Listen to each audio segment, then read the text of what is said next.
Hello बच्चों, good morning. बच्चों, आज मैं आप लोग को हिंदी का पूरक वाचन 4 सर्वपल्ली राधाकृष्णन पढ़ाने वाली हूँ। सर्वपल्ली राधाकृष्णन कौन है, इनके बारे में हम पढ़ेंगे और जानेंगे। चलिए पढ़ते हैं। भारत रत्न डॉक्टर सर्वपल्ली राधाकृष्णन राष्ट्रपति का सर्वोच्च पद पाकर भी शिक्षक कहलाना ही पसंद करते थे। प्रतिवर्ष 5 सितंबर को उनके जन्मदिन पर भारतवर्ष शिक्षक दिन मनाता है। जानते हो क्यों? आइए उनकी जीवनी पर आधारित यह लेख पढ़ें। सर्वपल्ली राधाकृष्णन के बारे में यहाँ बताया गया है कि भारत रत्न से सम्मानित डॉक्टर सर्वपल्ली राधाकृष्णन राष्ट्रपति का सर्वोच्च पद पाए थे, फिर भी उन्हें शिक्षक कहलाना ही पसंद था। हर वर्ष 5 सितंबर को उनके जन्मदिन पर पूरे भारत में शिक्षक दिवस मनाया जाता है। क्यों मनाया जाता है, उनके जीवन पर आधारित यह लेख जो लिखा गया है, इसको हम पढ़ेंगे और जानेंगे। आगे हम पढ़ेंगे। वह 5 सितंबर की शाम थी। एक घर के बाहर कुछ लोग हाथों में फूल लिए खड़े थे। इनमें अध्यापक भी थे और विद्यार्थी भी। तभी घर का दरवाज़ा खुला और एक सज्जन मुस्कुराते हुए बाहर आए। उन्हें देखते ही सब एक स्वर यानी एक आवाज़ में बोल उठे, जन्मदिन की बधाई हो। सज्जन ने बड़े आदर के साथ सबका स्वागत किया, अभिनंदन किया और उन्हें भीतर ले गए। बैठते हुए एक शिक्षक ने उनसे कहा, डॉक्टर साहब, आज आपका जन्मदिन है। आपने आग्रह किया था कि हम कोई उपहार साथ लेकर न आएं, लेकिन हमारा मन नहीं मान रहा। इस अवसर पर हम आपको कुछ देना चाहते हैं। यहाँ बताया गया है कि वह 5 सितंबर की शाम थी। एक घर के बाहर कुछ लोग हाथों में फूल लिए खड़े थे। इनमें अध्यापक भी थे और विद्यार्थी यानी छात्र भी थे। तभी घर का दरवाज़ा खुला और एक सज्जन यानी अच्छे व्यक्ति ने मुस्कुराते हुए बाहर आए। उन्हें देखते ही सब लोग एक आवाज़ में बोल उठे, जन्मदिन की बधाई हो। सज्जन ने बड़े आदर के साथ उनका अभिनंदन किया और उन्हें अंदर ले गए। बैठते हुए एक शिक्षक ने उनसे कहा, डॉक्टर साहब, आज आपका जन्मदिन है। आपने आग्रह यानी प्रार्थना किया था कि हम कोई उपहार यानी भेंट साथ लेकर न आए, लेकिन हमारा मन ही नहीं मान रहा। इस मौके पर, इस अवसर पर हम आपको कुछ देना चाहते हैं। आगे पढ़ेंगे।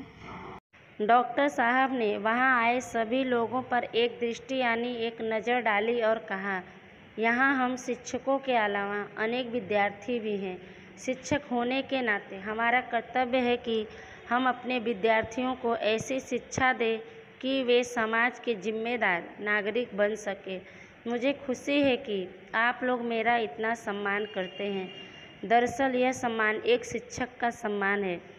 आज जन्मदिन के इस अवसर पर आप सब मुझे उपहार देना ही चाहते हैं, तो मेरा अनुरोध है कि 5 सितंबर का दिन किसी एक शिक्षक के जन्मदिन के रूप में नहीं, बल्कि शिक्षक दिन के रूप में मनाया जाए। यह सभी शिक्षकों के लिए सम्मानजनक होगा और मेरे लिए गर्व यानी गौरव की बात। डॉक्टर सर्वपल्ली राधाकृष्णन के यहाँ आए सभी लोग कहने लगे कि इस अवसर पर हम आपको कुछ देना चाहते हैं। तो उनकी बात सुनकर डॉक्टर साहब ने वहाँ आए सभी लोगों को बारी बारी से देखा और कहा कि यहाँ हम शिक्षकों के अलावा अनेक छात्र भी हैं, विद्यार्थी भी हैं। शिक्षक होने के कारण हमारा यह जिम्मेदारी बनता है, कर्तव्य है कि हम अपने विद्यार्थियों को, छात्रों को एक ऐसी शिक्षा दें, ऐसी ज्ञान दें कि वे समाज के जिम्मेदार नागरिक बने। मुझे खुशी है कि आप लोग मेरा इतना सम्मान करते हैं, आदर करते हैं, इज्जत करते हैं। दरअसल यह सम्मान, इज्जत एक शिक्षक का सम्मान है। आज जन्मदिन के इस मौके पर आप सब मुझे अगर कुछ उपहार यानी भेंट देना ही चाहते हैं, तो मेरा अनुरोध है अर्थात प्रार्थना है कि 5 सितंबर का दिन किसी एक शिक्षक के जन्मदिन के रूप में नहीं, बल्कि शिक्षक दिन के रूप में मनाया जाए।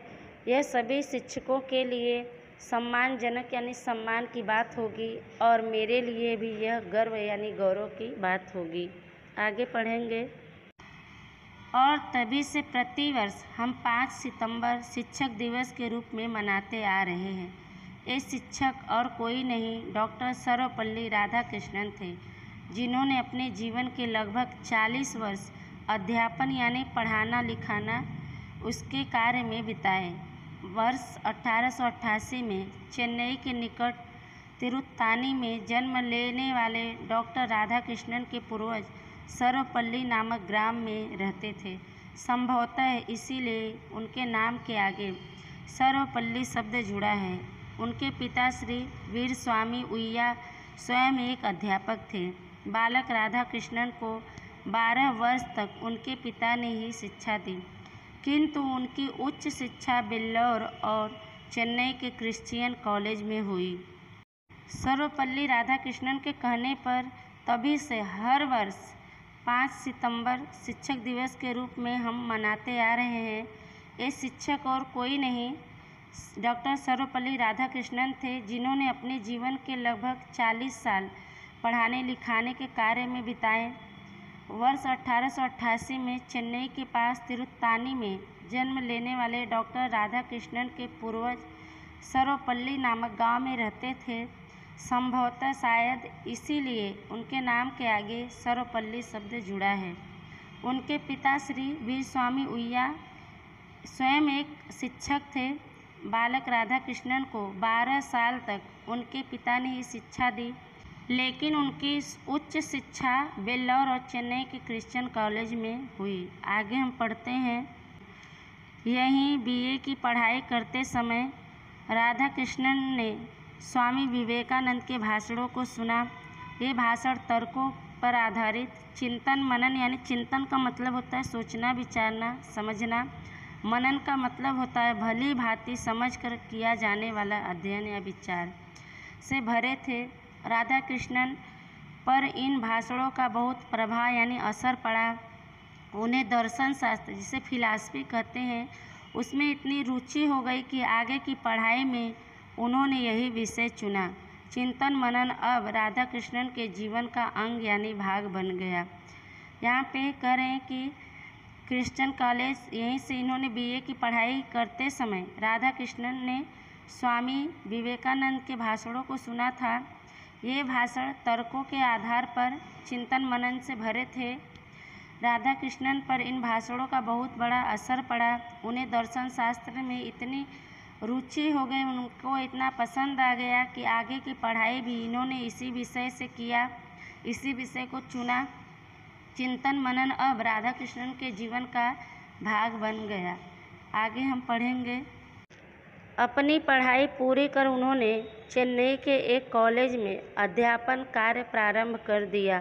प्रतिभा और योग्यता के धनी डॉक्टर राधाकृष्णन की जल्द ही मैसूर के महाराजा कॉलेज में दर्शन शास्त्र पढ़ाने हेतु नियुक्ति हो गई। उनकी कक्षा हमेशा छात्रों से भरी होती थी। अंग्रेजी भाषा में जब वे धारा प्रवाह यानी लगातार बोलते तो छात्र पलक झपकाना भूल जाते थे। कभी कभी तो दूसरी कक्षाओं के छात्र भी उन्हें सुनने के लिए आ जाते। केवल 3 वर्षों के अध्यापन ने उन्हें इतना लोकप्रिय बना दिया कि उनकी ख्याति यानी प्रसिद्धि एक अध्यापक के रूप में चहुदिशा अर्थात चारों दिशा फैल गई। उसी समय कोलकाता विश्वविद्यालय ने डॉक्टर राधाकृष्णन को अपने यहाँ दर्शन शास्त्र के प्रोफेसर के पद के लिए एक नियुक्ति पत्र भेजा। मैसूर के छात्रों में हलचल मच गई। कोई भी अपने प्रिय अध्यापक से अलग नहीं होना चाहता था, लेकिन छात्रों की एक न चली। अंत में छात्रों ने अपने प्रिय प्रोफेसर को एक गाड़ी में बैठाया, अपने हाथों से उस गाड़ी को खींचकर स्टेशन तक लाए और भावभीनी विदाई देकर अपना हार्दिक आभार प्रकट किया।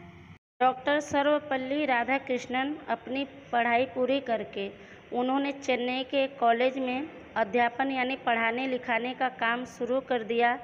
प्रतिभा यानी असाधारण बुद्धि बल और योग्यता के धनी डॉक्टर राधाकृष्णन की जल्द ही मैसूर के महाराजा कॉलेज में दर्शन शास्त्र पढ़ाने के लिए नियुक्ति हो गई। उनकी कक्षा हमेशा छात्रों से भरी होती थी। अंग्रेजी भाषा में जब वे बिना रुके लगातार बोलते थे तो छात्र पलक झपकाए बिना यानी एक पल के लिए भी इधर उधर देखे बिना उनको सुनते थे, पलक झपकाना भी भूल जाते थे। कभी कभी तो दूसरी कक्षाओं के छात्र भी उन्हें सुनने के लिए वहाँ पर उपस्थित हो जाते थे। केवल 3 सालों के अध्यापन ने उन्हें इतना लोकप्रिय बना दिया, लोगों के बीच में उनकी प्रसिद्धि इतनी फैल गई कि एक अध्यापक के रूप में चारों दिशा में वो प्रख्यात हो गए, प्रसिद्ध हो गए। उसी समय के कोलकाता विश्वविद्यालय ने राधा कृष्णन को अपने यहाँ दर्शन शास्त्र के प्रोफेसर के पद के लिए नियुक्ति पत्र भेजा।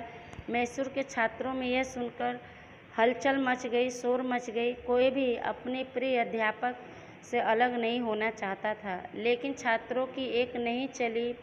अंत में छात्रों ने अपने प्रिय प्रोफेसर को एक गाड़ी में बैठाया और अपने हाथों से उस गाड़ी को खींचकर स्टेशन तक लाए और भावभीनी विदाई देकर अपना हार्दिक आभार यानी अत्यधिक आभार प्रकट किया, प्रदर्शित किया। आगे पढ़ेंगे।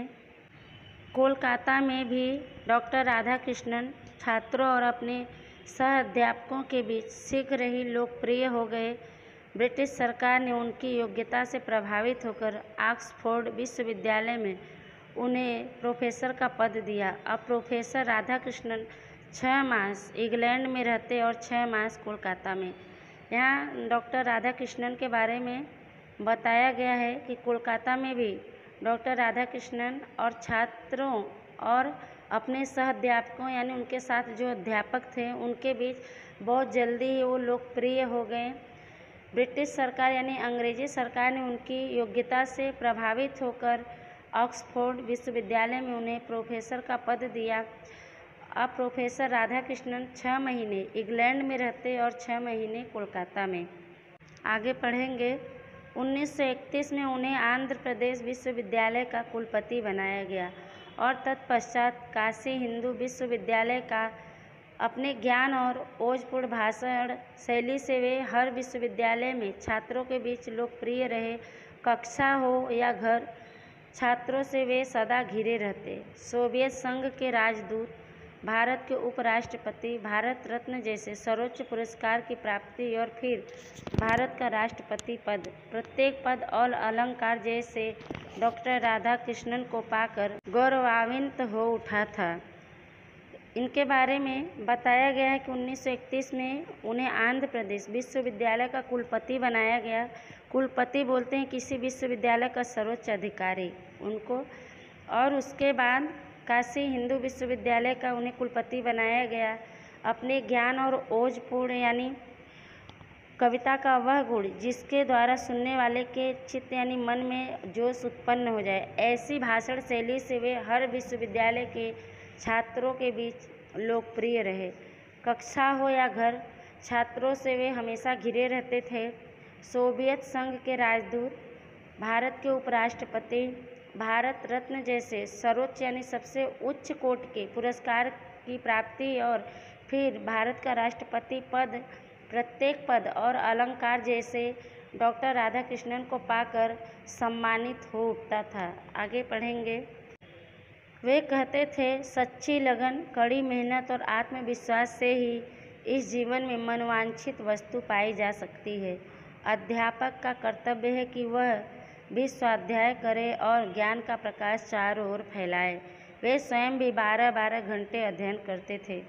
डॉक्टर सर्वपल्ली राधाकृष्णन का कहना था कि सच्ची लगन, कड़ी मेहनत यानी श्रम और आत्मविश्वास से ही इस जीवन में मनोवांछित यानी मन को चाहने वाले अपनी इच्छा के अनुसार वस्तु पाई जा सकती है। अध्यापक का कर्तव्य है कि वह भी खुद पढ़े, उसका स्वयं अध्ययन करे और ज्ञान का प्रकाश चारों ओर फैलाए। और सर्वपल्ली राधाकृष्णन स्वयं 12-12 घंटे तक अध्ययन करते थे, पढ़ते थे। आगे पढ़ेंगे। भारत रत्न डॉक्टर सर्वपल्ली राधाकृष्णन राष्ट्रपति का सर्वोच्च पद पाकर भी शिक्षक कहलाना पसंद करते थे। वे विनम्र और सरल व्यक्ति संसार में विरले ही होते हैं। डॉक्टर सर्वपल्ली राधाकृष्णन के बारे में यहाँ बताया गया है कि भारत रत्न से सम्मानित डॉक्टर सर्वपल्ली राधाकृष्णन राष्ट्रपति का सबसे उच्च पद पाकर भी शिक्षक कहलाना ही पसंद करते थे। ऐसे विनम्र और सरल यानी साधारण व्यक्ति संसार में शायद ही कहीं कहीं देखने को इक्का दुक्का ही कोई कोई मिलते हैं। बच्चों, यह पाठ आपका समाप्त हुआ। वीडियो को ध्यान से आप लोग सुनिएगा। शब्दार्थ सभी को नोट में लिखना है। लेसन जिनका भी अधूरा होगा पूरा कर लेंगे। आगे का पाठ आगे के वीडियो में पढ़ाएंगे। तब तक के लिए धन्यवाद।